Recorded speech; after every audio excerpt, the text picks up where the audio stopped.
سامعین مکرم اور عزیز نوجوانوں اور دوستوں،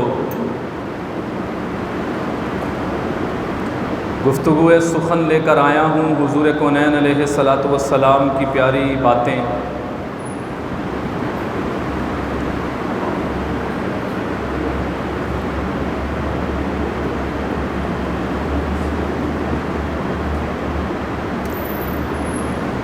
حضور علیہ الصلاۃ والسلام کی زندگی ہمارے لیے مینار نور ہے۔ پیارے حبیب صلی اللہ علیہ وآلہ وسلم کا تذکرہ کرنا ہمارا جزو ایمان ہے۔ وہ تذکرہ صورت حضور دو عالم ہو یا سیرت دو عالم ہو، ہم اس کو بیان کرنا عین ایمان سمجھتے ہیں، اور حضور کونین علیہ الصلاۃ والسلام کی سیرت کو اپنانا یہ ہدایت کا منبع اور سرچشمہ ہے۔ حضور علیہ الصلاۃ والسلام جب اس دنیا میں تشریف لے کر آئے، دنیا ظلمتوں میں چھپی ہوئی تھی۔ اگر آپ عرب کے کلچر کو اٹھا کر دیکھیں تو بگڑے ہوئے لوگ تھے، لڑائی جھگڑے دنگے فسادات ان کی جبلت میں شامل تھے، شراب نوشی ان کی گھٹی کے اندر شامل تھی۔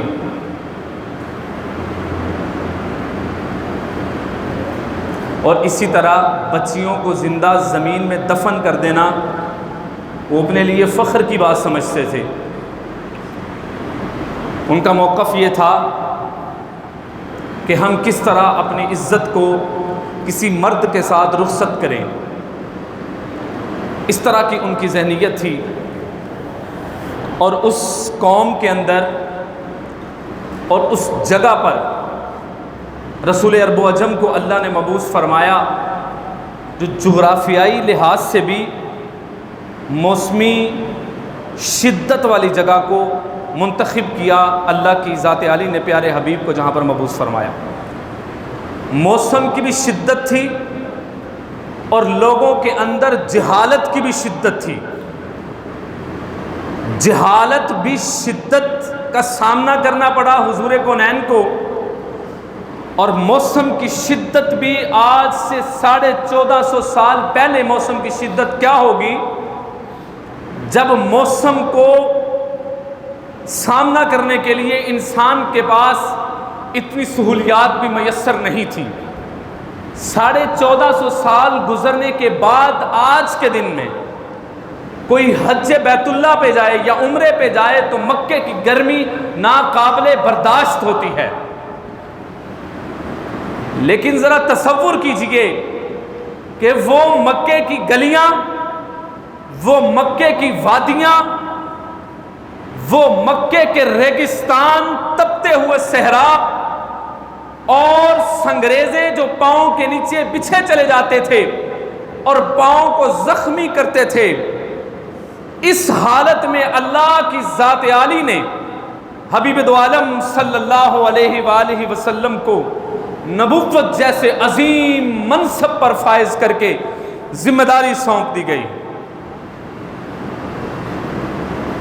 آج محافل کا انعقاد ہوتا ہے، میلاد مصطفیٰ کے موقع پر محفلوں کا انعقاد کیا جاتا ہے، گھروں میں چراغاں ہوتا ہے، گلیوں کو سجایا جاتا ہے، اپنی استطاعت کے مطابق خیرات کی جاتی ہے، تذکرہ کریں کسی نے نہیں روکا۔ لیکن جس مقصد کے لیے حضور دو عالم دنیا میں تشریف لے کر آئے، وہ مقصد کسی کو نہیں بھولنا چاہیے۔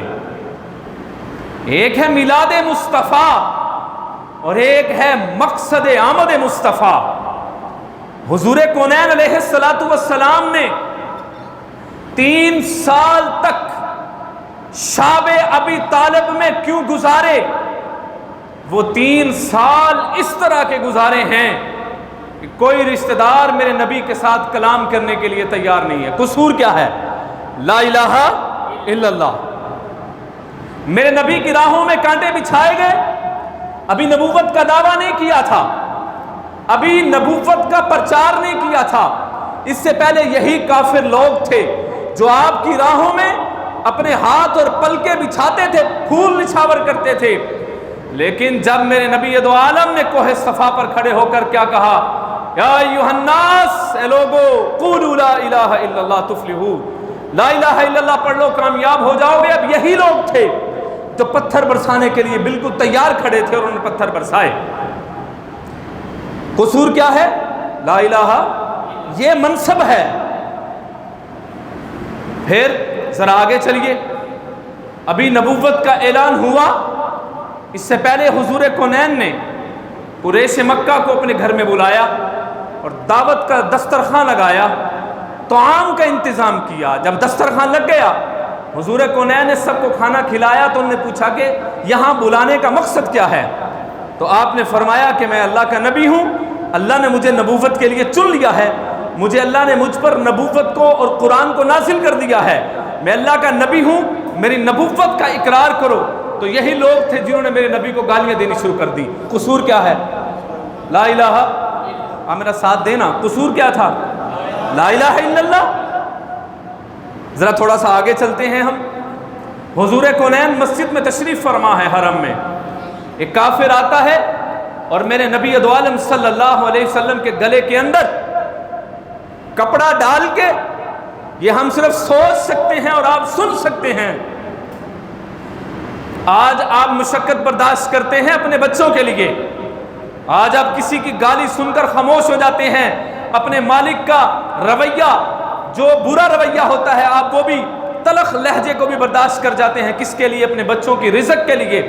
لیکن یہاں پر اپنے بچوں کی بات تو نہیں کی جا رہی، یہاں پر اپنے بچوں کے رزق کے لیے بات تو نہیں کی جا رہی، بات کس کی ہو رہی ہے؟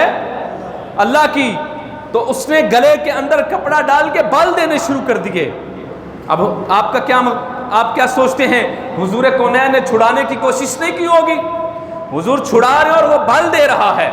اتنے بال دیے کہ حضور کونین کی آنکھوں میں خون اتر آیا، رنگ متغیر ہو گیا۔ یہ میرے نبی کائنات کے ساتھ ایسا سلوک کیوں ہوا؟ قصور کیا تھا؟ لا الہ الا اللہ۔ ذرا آگے چلیے، ام جمیل، تبت یدا ابی لہب وتب، جس کے بارے میں قرآن نے کہا کہ اس کے ابو لہب کے ہاتھ پاؤں ٹوٹ جائے، اس کی بیوی میرے نبی کائنات صلی اللہ علیہ وسلم کی راہوں میں کانٹے بچھا دیتی تھی۔ حضور علیہ الصلوۃ والسلام جب آتے تو کانٹے میرے نبی کے پاؤں میں چبھتے تھے۔ قصور کیا ہے؟ لا الہ الا اللہ۔ اور پھر انہی کے ساتھ، انہی کی اولاد کے ساتھ میرے نبی کی بیٹیوں کی نسبتیں قائم تھی، منگنی ہوئی تھی۔ لیکن جب میرے نبی نے لا الہ الا اللہ کی آواز کو بلند کیا تو ان لوگوں نے میرے نبی کی بیٹی کی نسبتوں کو توڑ دیا۔ قصور کیا تھا؟ لا الہ الا اللہ۔ اب ذرا تھوڑا مزید ہم آگے چلتے ہیں، آپ ذرا میری باتیں آج سنیے اور آپ کے دل پسیج جائیں گے اور آنکھیں پر نم ہو جائیں گی اور آپ اپنے آنسوؤں کو روک نہیں سکیں گے۔ آپ کے پلکوں کے بند کو توڑ کر یہ آنسو آپ کے دامن میں میرے نبی کی اٹھائی ہوئی تکلیفوں پر گریں گے اور یہ آپ کے گرنے والے آنسو قیامت کے روز اللہ تعالیٰ کی ذات میزان میں تولے گی اور اللہ پوچھیں گے بتاؤ کہ کیا لائے ہو؟ ہم کہیں گے اللہ تیرے نبی کی محبت میں تیرے نبی پر جو تکلیفیں برداشت ہوئی، تیرے نبی نے جو تکلیفیں برداشت کی اور اس پر جو آنسو ہمارے گرے ہم اپنے نامہ اعمال میں اٹھا کر لے کر آئے ہیں، ہماری آنکھوں سے نکلنے والے آنسوؤں کو آج میزان میں تول دیا جائے۔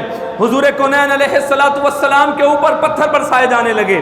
آگے ذرا چلیے، میرے نبی کو کیا کہا جانے لگا؟ شاعر اور مجنون کہا جانے لگا۔ مجنون کہتے ہیں جس کے حواس خمسہ قائم نہ ہوں، جس کے حواس خمسہ 5 سینسز جس کی کام نہ کرتی ہوں، جس کی دیکھنے کی طاقت بھی کم ہو، جس کی سننے کی طاقت بھی کم ہو، جس کی چکھنے کی طاقت بھی کم ہو، جس کی محسوس کرنے کی طاقت بھی کم ہو، اس کو مجنون کہتے ہیں۔ میرے نبی کائنات کو مجنون کہا گیا۔ قصور کیا تھا؟ لا الہ الا اللہ۔ ذرا آگے چلیے، نبی دو عالم صلی اللہ علیہ وآلہ وسلم کو ساحر کہا گیا کہ یہ جادوگر ہے، لوگوں کے اوپر جادو کرتا ہے اور جادو کر کے نعوذ باللہ من ذالک لوگوں سے مال ہتھیا لیتا ہے، ایسا ہرگز نہیں تھا۔ وہ مال صرف اور صرف اللہ کی ذات کے لیے تھا، اللہ کے دین کے لیے تھا، اللہ کے قرآن کے لیے تھا، اللہ کی شریعت کے لیے تھا، الہ کلمت اللہ کی سربلندی کے لیے تھا۔ اگر ایسی بات ہوتی تو نبی دو عالم کو مال غنیمت میں جو اونٹ آئے تھے لدے ہوئے مال کے ساتھ، رسول دو عالم صلی اللہ علیہ وسلم مسجد نبوی میں اپنے حرم میں گھر تشریف لے کے جانے لگے۔ آپ نے پوچھا بتاؤ جو مال غنیمت آیا تھا کیا وہ سارا تقسیم ہو گیا؟ کہا نہیں جی ابھی کچھ مال باقی ہے۔ فرمایا میں محمد رسول اللہ اس وقت تک گھر میں داخل نہیں ہوں گا جب تک کہ یہ سارا مال اللہ کے راستے میں تقسیم نہیں ہو جاتا۔ اما خدیجہ الکبریٰ نے کیا فرمایا؟ فرمایا خدیجہ مجھے اللہ نے نبی چن لیا جب آپ نے اقرا بسم ربک الذی خلق خلق الانسان من علق اقرا وربک الاکرم الذی علم بالقلم علم الانسان ما لم یعلم کہا۔ اب حضور کونین علیہ السلام جب اما خدیجہ کے قریب آئے، آپ کے جسم کے اوپر کپ کپی تاری تھی، کیونکہ ایک شریعت کا، ایک قرآن کا جو بارے گرا تھا، ایک بہت بڑی ذمہ داری اللہ نے اپنے نبی پر ڈال دی تھی۔ اب یہ قرآن کو پھیلانا، قرآن کی بلندی کے لیے، اب دیکھو نا، اب انسان اپنے آپ کو تیار کر لے۔ یہ آپ مت سوچا کریں کہ آپ دین پر چلیں گے تو آپ کو باتیں نہیں سننی پڑیں گی، آپ دین کے احکامات پر چلیں گے، آپ کے رشتہ دار آپ کو باتیں کریں گے، ان کو کرنے دیں۔ آپ کے ماں باپ اگر وہ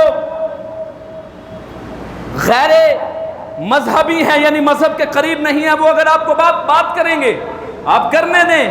اور ایسے لوگ آپ کو ملا کہہ کے پکاریں گے، آپ کو دین کے ٹھیکیدار کہہ کے پکاریں گے، نہ جانے کن کن الفاظ سے آپ کو پکاریں گے، لیکن آپ نے ان کی پرواہ کوئی نہیں کرنی۔ آپ نے سیدھا سیدھا جب آپ کے دل کے اوپر لوگوں کے تلخ لہجے وار کریں، آپ نے پریشان نہیں ہونا، آپ نے پشیمان نہیں ہونا، آپ نے اپنے حوصلوں کو پست نہیں کرنا۔ آپ نے صرف اور صرف ایک کام کرنا ہے کہ جب آپ کے دل پر چوٹ لگے تلخ لہجوں کی، آپ نے مدینے والے سرکار کی طرف دیکھنا ہے، آپ نے حضور دو عالم کو دیکھنا ہے کہ انہوں نے دین اسلام کے لیے کتنی کڑوی کسیلی باتیں برداشت کی تھیں۔ آئیے میں آپ کو ذرا اور آگے لے کے جانا چاہتا ہوں۔ جب پیارے حبیب صلی اللہ علیہ وآلہ وسلم کے ساتھ 3 سال کا سوشل بائیکاٹ کیا گیا، یہ کہنے کی بات ہے محلے کے سارے لوگ اگر میرے ساتھ بائیکاٹ کر دیں، میں گزروں لوگ رستہ نہ دیں، میں ان کے ساتھ سلام لوں وہ سلام کا جواب نہ دیں، میں بات کروں وہ آگے سے منہ پھیر لیں، ذرا سوچئے یہ میرے لیے کتنا مشکل مرحلہ ہوگا۔ 3 سال میرے نبی نے گزارے ہیں، 3 سال گزارے میرے نبی نے اس طرح، اور اپنے گھر میں نہیں گزارے۔ ایک غار تھا، ایک گھاٹی تھی جس کو شاب ابی طالب کہا جاتا ہے۔ 3 سال میرے نبی نے وہاں پر گزارے ہیں اور اپنی بیٹیوں کو لے کر وہاں گئے ہیں۔ ذرا سوچئے، آپ دکان پہ سودا لینے کے لیے جائیں، دکاندار آپ کو سودا دینے سے انکار کر دے، دکاندار آپ کو راشن دینے سے انکار کر دے، دکان پر کپڑا بھی ایک ہی ہو لیکن آپ اس کا انکار کر دیں، اس کی کو کم کرو، کوئی انکار کر دے تو سوچئے ذرا آپ کے ساتھ کیا گزرے گی۔ میرے نبی کائنات کے ساتھ دکانداروں نے بائیکاٹ کر دیا، میرے نبی کے ساتھ رشتہ داروں نے بائیکاٹ کر دیا، میرے نبی کے ساتھ قریبی رشتہ داروں نے بائیکاٹ کر دیا، آپ کے چچا جو قریبی رشتہ دار لگتے تھے انہوں نے بائیکاٹ کر دیا، لیکن رسول کونین علیہ السلام وہاں پر اپنی بیٹیوں کو یہ کہہ رہے ہیں، اے میری بیٹی جو روکھی سوکھی ہے اسے کھا کر گزارا کر لینا، اچھے حالات بھی آنے والے ہیں، دن پھر جانے والے ہیں۔ ذرا سوچئے قصور کیا تھا 3 سال جو میرے نبی نے سوشل بائیکاٹ کیا میرے نبی کے ساتھ؟ قصور صرف ایک تھا اور وہ کیا تھا؟ لا الہ الا اللہ۔ یہ لوگوں کی نظر میں قصور تھا، اللہ کی نظر میں یہ قصور نہیں تھا۔ اب چشم فلک یہ نظارہ دیکھ رہی ہے کہ اللہ کے فرشتے اجازت نہیں مانگ رہے ہوں گے، محبوبہ جن کو سید دو عالم کہا گیا، اللہ یہ وہ ہیں جو وجہ تخلیق کائنات ہیں، اللہ یہ تو وہ ہے جو محبوب رب دو جہان ہیں، اللہ یہ تو وہ ہیں جن کے لیے آپ نے کائنات کے نظام کو سجایا، بنایا اور بنانے کے بعد محبوب کے ہاتھوں میں دے دیا، اللہ یہ تو وہ ہیں جن کے لیے جبریل کی بھی دوڑیں لگتی ہوئی چشم فلک دیکھے گی، اللہ یہ تو وہ ہیں جن کے دروازے پر دستک دے کر اسرائیل داخل ہوں گے، اس سے پہلے کسی سے اجازت نہیں مانگی گئی، یہ تو وہ ہوں گے جن کے لیے براق کو نیچے اتارا جائے گا، یہ تو وہ ہیں جن کو معراج آسمانوں کے سینوں کو چیر کر عرش معلیٰ پر بلا کر کروایا جائے گا، اللہ یہ تو وہ ہیں جو چاند کی طرف اشارہ کریں گے، چاند 2 ٹکڑے ہو کر چاند 2